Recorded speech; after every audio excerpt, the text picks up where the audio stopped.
What is going on, YouTube people? Today, we have a new mega power in the collectibles space. That is right. Walmart is going to take its swing at the collectibles world with, guess what the hobby needs? Another marketplace. A little bit of background on this. This has been brewing for a while. I believe this is going to be formally launched possibly as soon as today. And this is essentially an expansion of the Walmart marketplace, which already exists as a way for people to kind of sell their products on Walmart. Kind of think like how Amazon does it, where you could be a seller on Amazon even though you're not actually Amazon. This is kind of a spin on this. Now, we'll get into the details. From a seller perspective, this thing's a little weird. I'm not really sure what the target audience is for this. I have an idea in my mind, but we'll talk about it. Now, this is being headed up by one Mr. Bob Means, who you can see at the top of this LinkedIn post, is the GM of Walmart Marketplace Electronics Toys / Seasonal. Now, if you think, why does that name sound familiar? Because Bob Means used to work at eBay. That's Bob right there on the set of Sports Card Investor. This is an interview from 2 years ago when Authenticity Guaranteed launched. So if you recognize that name, that's why. He was basically in charge of, I don't know the specifics on the eBay side, but essentially in charge of collectible / trading card division over on that side. He was hired by Walmart, I believe, over a year ago, and this has kind of been his baby since. So this is coming. As you see, there's the LinkedIn post, and there is a link to the actual details on this, which we will pull up in a second.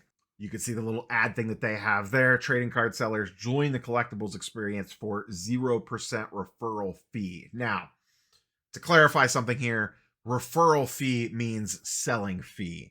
Why they're referring to that as a referral fee, I don't know. That's kind of confusing, but that is basically selling fees. So essentially you could get 0% selling fees to kind of start this thing up.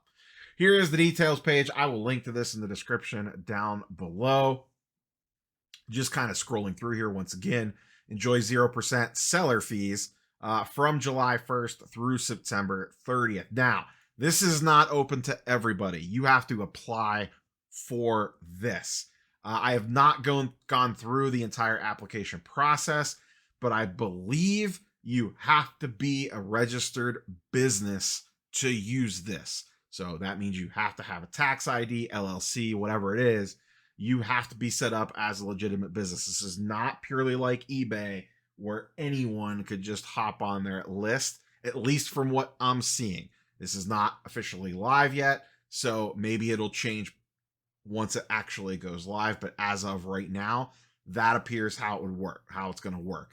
And once again, this is targeted more at collectibles broad-based, but trading cards and graded cards are specifically included in that. We'll talk more about that in a second. So you can see here, toys, media, music, trading cards, comic books, sports memorabilia, and coins. They run through some perks. You could set your own return window for how you want returns to work. You can offer pre-orders.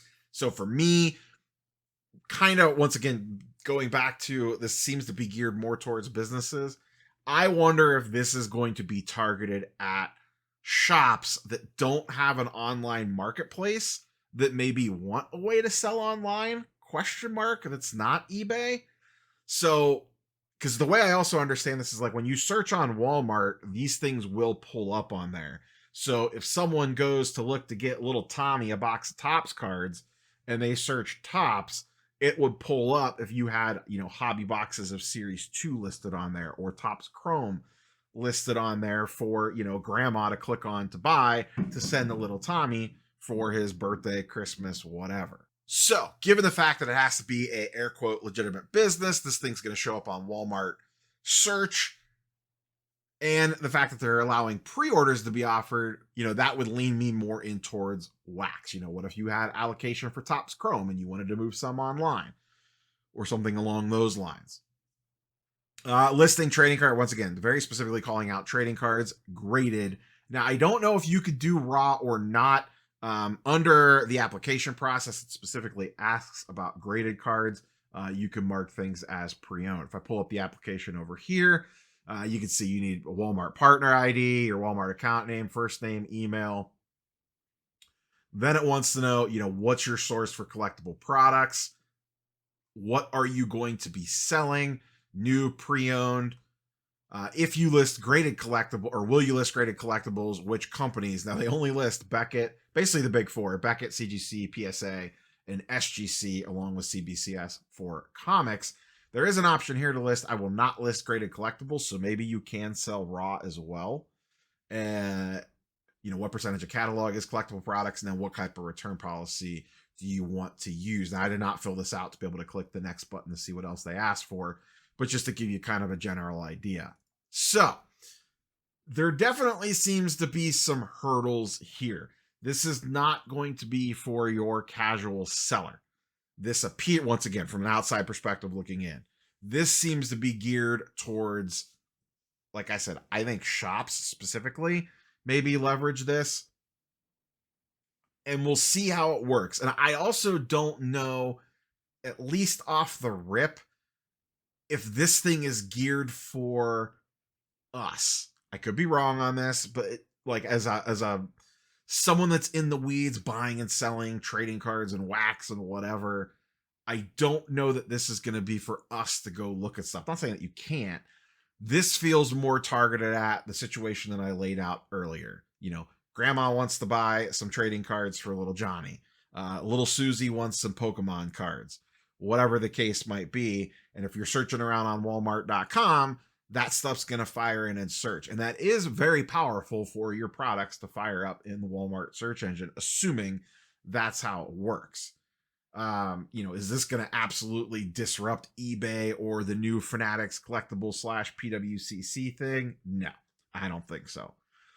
And this thing will probably develop over time. It's just, it hasn't even officially launched yet. So we'll have to see what this all looks like in practice. But that seems to be the angle for me. This does not seem like a thing I will be listing items on. It probably doesn't feel like something I would be buying from, but I would like to be pleasantly surprised. Listen, more competition is always good. If you have viable selling platforms that compete against each other, that helps keep them in check. But trying to dethrone eBay, and I don't know that that's exactly what they're trying to do here, is a tall task. And you already have the new Fanatics marketplace on the come up on the back of PWCC to try to compete in that place. Plus, they have all their integrations. Fanatics is going to be tied in with Fanatics Live and breaking and probably grading. eBay has ties to Golden and PSA, so you have that side of it. And then here comes Walmart in. Now, the one thing Walmart has, if they want this to work, is deep pockets. So they can throw a ton of money at this thing if they absolutely want it to work. We'll find out. We'll see how good it works, what type of items get listed, who signs up for it, and kind of how this all plays out. And I'm sure there will be more details to come in regards to this. We'll have to see how this all shakes out. But it seems like Walmart's kicking down the door and saying, hey, we want a piece of this pie too. And that is at least interesting, if nothing else. So, as always, curious for your thoughts and comments down below. We will catch you boys and girls on the next one. Peace.